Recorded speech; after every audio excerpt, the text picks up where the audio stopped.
We actually don't talk about this in school. We don't, but at least girls and women were sent to special plantations that were exclusively made for breeding. The slave owners would use African American hair for cushions, for couches, for insulation. Was one of the most cruel institutions ever devised by humanity. Trauma does not disappear just because the calendar moves. Trauma gets passed down in families the same way eye color and height does. White families, broadly speaking, get to pass down land, wealth, property, business, safety.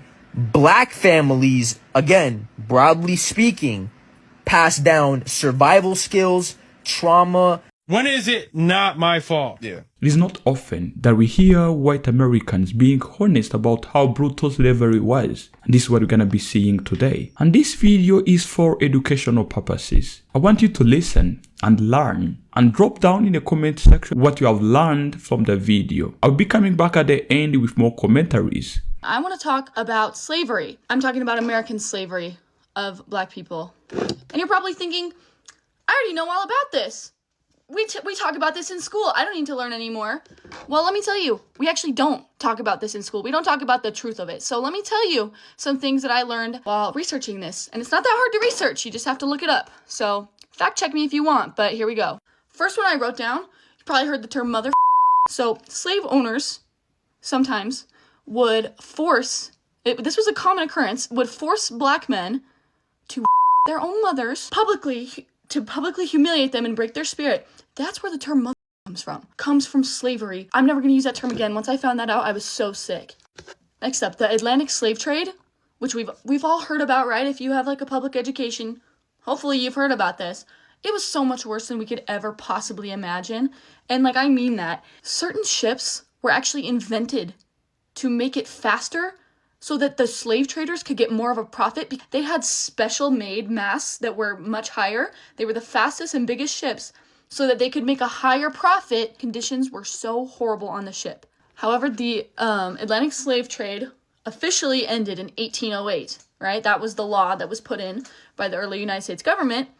But do you think that stopped it? No. Let me talk about the reverse Underground Railroad. A lot of Southerners went up north and they had these like gangs that would go and capture, they would kidnap Black people. Even if they had never been a slave in their life, if they were escaped, no matter who they were, it was just a big human trafficking thing. And it boggles my mind that we aren't like, we don't really talk about this stuff in school, at least not at my school in Utah. And also to counteract the end of the slave trade in 1808, you know what they did? They made breeding farms. And you can guess what that is. It was a farm. But at least girls and women were sent to special plantations that were exclusively made for breeding, making new people to enslave. And I also didn't know about this. And I don't know, I'm just fuming right now because I knew it was bad. But like doing a little bit of your own research makes you realize how horrible it was. So much worse than I ever imagined. Another one, you may have heard about this, but if you haven't, let me tell you, the white people, the slave owners, would use African American hair for cushions, for couches, for insulation. They pulled people's teeth that had pretty nice teeth, whatever. They would pull them and turn them into dentures and sell them to rich white people. Another thing, they used these people as much as they could. It's horrifying. Obviously, they exploited them for labor. That's the one we all know. But they also used women in particular for medical experimentation. Do you want to know the reason we know so much about women's gynecology? Is because of human experimentation that happened to Black women in the 1800s and before. Also, the sheer amount that women had to endure from masters or whatever during the slave trade, during auctions, it's just so disgusting. I saw a study that said that 16% of all African Americans can trace their ancestry back to Europe. That is because of 16% of all African Americans today. It makes me so angry. And guess what? It didn't end with the Emancipation Proclamation. That was a great start. You really think those people that owned other people were just like, oh, well, it's illegal now. I guess I have to let you all go. No, that didn't happen. They kept their slaves. They weren't all just suddenly freed because the president told them they had to. Really, guys? And even the slaves that were freed, guess what? They underwent so much horrific stuff for the rest of their lives. People don't realize how common and how brutal and how horrific and depraved lynchings were. It's so insane to me when people are like, why should I feel bad about this? I didn't own a slave. Well, look at your family history, guys. I looked at my family history. Because I'm really into family history, I had my 5th great grandpa or something was from Kentucky, and his will says, to my son, I leave an African-American girl named Luda. And it just made me feel so disgusted at my own heritage. The fact that people don't feel shame at all. People are like, oh, well, whatever, it's in the past. That bothers me so bad. And guess what? It isn't that far. The first black girl to go to an all-white school, she's younger than Trump. She has Instagram and TikTok. I don't know. I'm sorry I'm so heated. I probably just sound so stupid. But I'm just so disgusted right now. Just like thinking about it. And like I've written some stuff down. Just like it just makes me so angry. It didn't end in 1863. It didn't end in 1865. You like, please, I want you to do your own research. I want you to find out as much as you can about this to understand how horrible it was. Because we truly have no idea. Probably whatever you think happened in modern slavery, so slavery since 1492, it's probably about 1,000 times worse than what's in your head. It was one of the most cruel institutions ever devised by humanity. It's not the same as ancient and medieval slavery. Ancient and medieval slavery, the goal there was to own a person who would then take up some of the mundane tasks in life, right? The goal was to just sort of, I'll have somebody cook and clean for me. I'll have somebody do the labor that I want to be freed from. Modern slavery was capitalism set ablaze, where my goal is to extract as much labor as I can from this person to the point where their death means nothing to me. I'll just buy another slave to replace them. And it was a system of deliberate terrorism and cruelty. So we actually need 2 words. Like we have a word hill and then we have a word mountain. We really need 2 words for slavery, one for medieval and ancient slavery, and then one for what we did in the modern period. And gang, slavery was so bad, I don't even know how we still cool white people right now. You know, I'm probably the least qualified person to talk about this shit, but most people might look at what he said and think, oh my god, why is he mad about something that happened 200 years ago, dude? Get over it. The truth is, it's not actually about 200 years ago. It's about what never healed. Most people might look at the video that he made and say, oh my god, slavery ended almost 2 centuries ago. Why are people still angry? Here's the truth, dog, okay?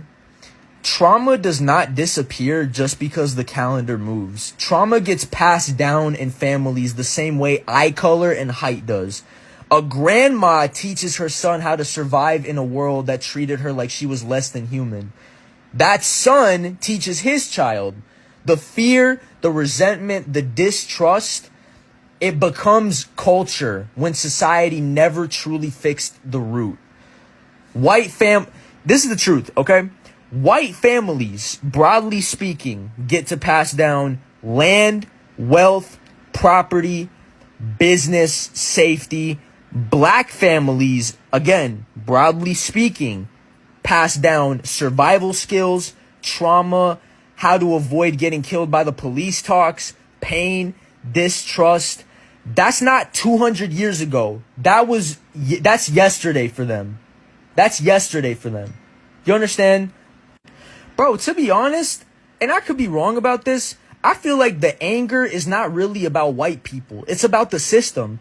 Most black people don't actually hate individual white people. What they resent is the system that benefited white people, disadvantaged black people, and never fully corrected the imbalance.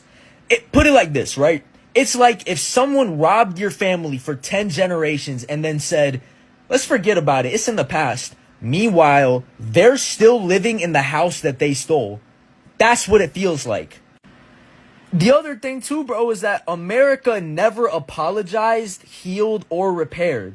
The trauma wasn't just slavery. It was 100 years of legal segregation, banning black people from schools, jobs, neighborhoods, restaurants, public areas, banning interracial marriage, lynching, redlining, which for those of you that don't know, it pretty much means blocking wealth, mass incarceration, police brutality, and pretending it's a history issue instead of a current structure that manifested in different ways in modern times. White immigrants came to America and got loans, neighborhoods, business assistants. You know what black Americans got? Good luck. How many more times is it my fault? Is it my grandkids' fault too? Is it my grandkids' fault too? Your fault. Yeah. It is. I mean, I'm just saying generationally, I understand it's about equality and like, hey, these certain people were oppressed anywhere, and it's not. No one's denying it. I'm just saying like, it's not my fault, but it was my fault. It wasn't your fault. Hey, I could be Irish. I might be clear, but it had nothing to do with me or my grandpa. I know my grandpa. He wasn't on that shit. So it's like, is it my grandkids' fault too? And I'm already here doing this, just chilling. I think you're missing the point. I'm not missing the point. I'm just going another route. I'm just asking, like when Oh, you're asking the question. The question is when does that end? When is it not my fault? Yeah. Like when do you guys say it's not my fault? Like it's not the white people's fault that we're. Well, no, it's not the fact that it's not white people's fault. It's the current white people. The current white people. Because I haven't done a thing. My grandpa was 80, 90 years old and he didn't do a thing. My dad didn't do a thing. My son, I don't see him owning any.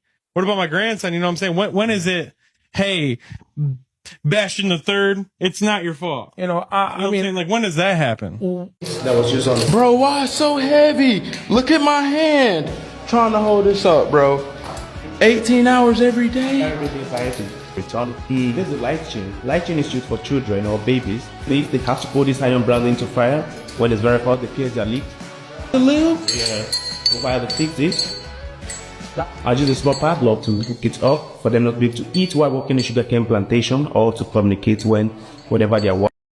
I think what people are failing to realize when it comes to the conversation about like slavery is that yes, there was slavery all over the world.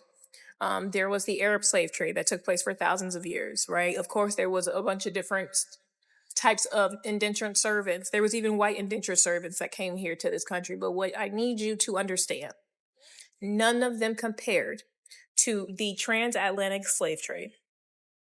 And I say that with this in mind. The people that were kidnapped and trafficked across the Atlantic Ocean during the transatlantic slave trade, they were not revered as people. They were not looked at or seen as people. They were not treated as people. They damn near weren't even treated as animals, objects. That is a difference. Now, let's say the Arab slave trade. Yeah, okay, the people had to go and they had to work for no pay, and they may have been, like they may have had to sleep in horrible quarters, or they may have been treated poorly, but they weren't skinned alive. Their heads weren't cut off and put on stakes. They didn't have to watch their fathers and mothers, brothers and sisters be essentially sexually assaulted. The treatment is what makes it different. You can say that, oh, there's slavery going on right now. There's all types of slavery. Okay, yeah. Nothing compares to the attempted genocide of the Black community in general. When I say Black, I mean African as well, because there was an attempted genocide. If we weren't of use to them, they did not need us here, and they were acting accordingly. They would put us in groups and shoot us with machine guns. Imagine being in a group, in a pit. Look up the Devil's Punch Bowl. They did not care. That's the difference between the transatlantic slave trade and what we know today to be American chattel slavery and the Arab slave trade, or the indentured servants that came here with the settlers, colonizers. That is the difference. So yes, there was slavery all over this world. There is still slavery going on. Not the same slavery as the transatlantic chattel slavery that we know today. You still learning shit as we speak. Go watch a few of my videos. Bet money you're going to learn something that you didn't know about. That's how real it was. So, thought I'd make this video. Brothers and sisters, we have all heard about slavery before. We have probably read something about it.